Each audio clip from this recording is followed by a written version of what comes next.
is going on, full-time family? You know we've got to talk about this. Cris Cyborg has signed a deal to move from the UFC to Bellator, and according to Scott Coker, this is the largest contract in women's MMA history. Everybody give a little applause for Cyborg. Now, you guys might have noticed I'm a little quiet on this topic. I have been. You might be wondering why. Well, that's because I've been waiting for the details. I don't just believe when somebody tells me something. I know a lot of people do.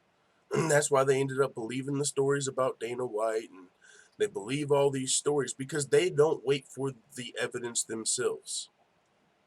So with that being said, I'm not going to take anybody's word that this is the largest contract in WMMA history, because I know how contract and contract doublespeak works. I've watched the NFL, the NBA, all these different professional sports and contract negotiations in my life.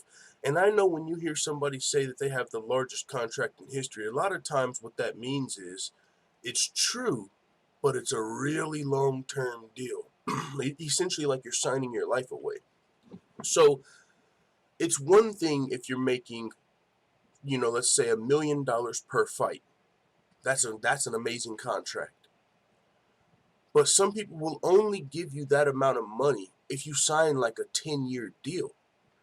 So if Cyborg was making $1 million per fight and she signed a 10-year deal and she was going to fight 2 to 3 times a year, then that would come out to be a $20 million to $30 million contract. And that would be the largest contract in WMMA history.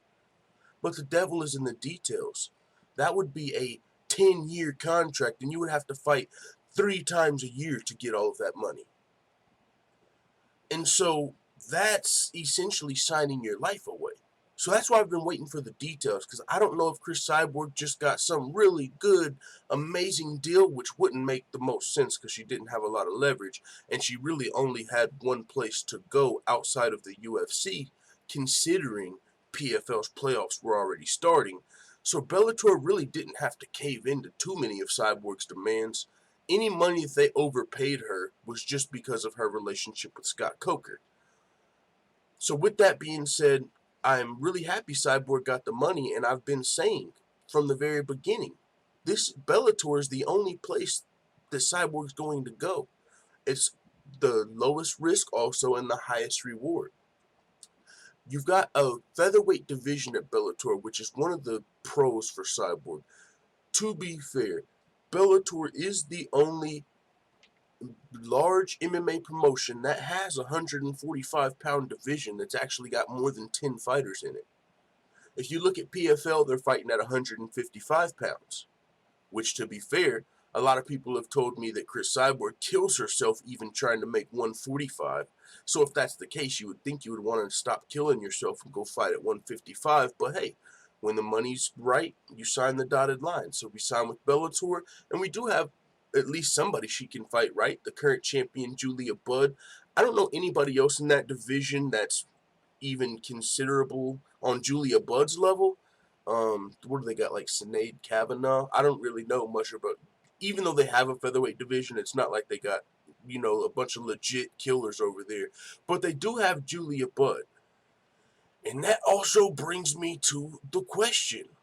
Because I don't know if you guys watched Julia Budd's last fight, but watching it, you definitely said, okay, they don't have USADA.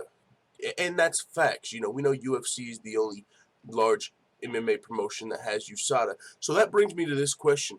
Is Cyborg going to beat these girls that could potentially be on steroids? Is she going to be able to beat them? Because we saw her last fight with Felicia Spencer. She won the fight. She won every round. But this was a girl that was only 7-0 and was not on steroids. So what happens when you fight an MMA veteran, an experienced MMA veteran who could potentially be fighting on some sort of performance-enhancing drug?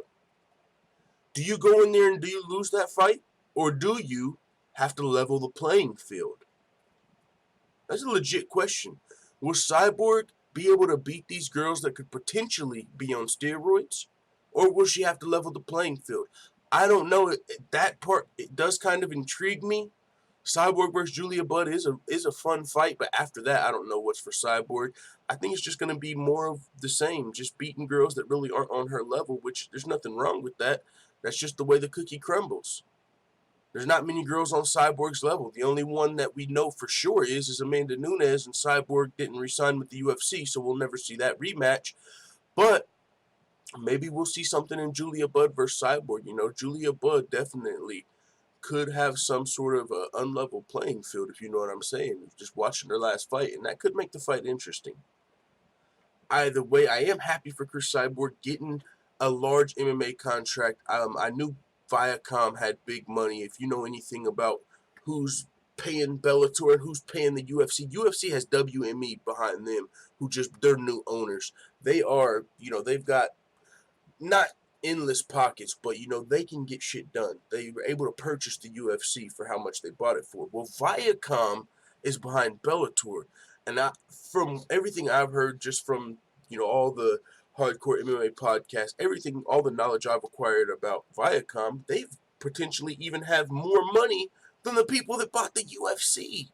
So that's why they're able to come out and compete with the UFC, and the UFC can't just re-sign everybody at ridiculous prices because they know they've got Viacom willing to match and in some cases overpay fighters just for that star power. And that's what's going on here with Cris Cyborg.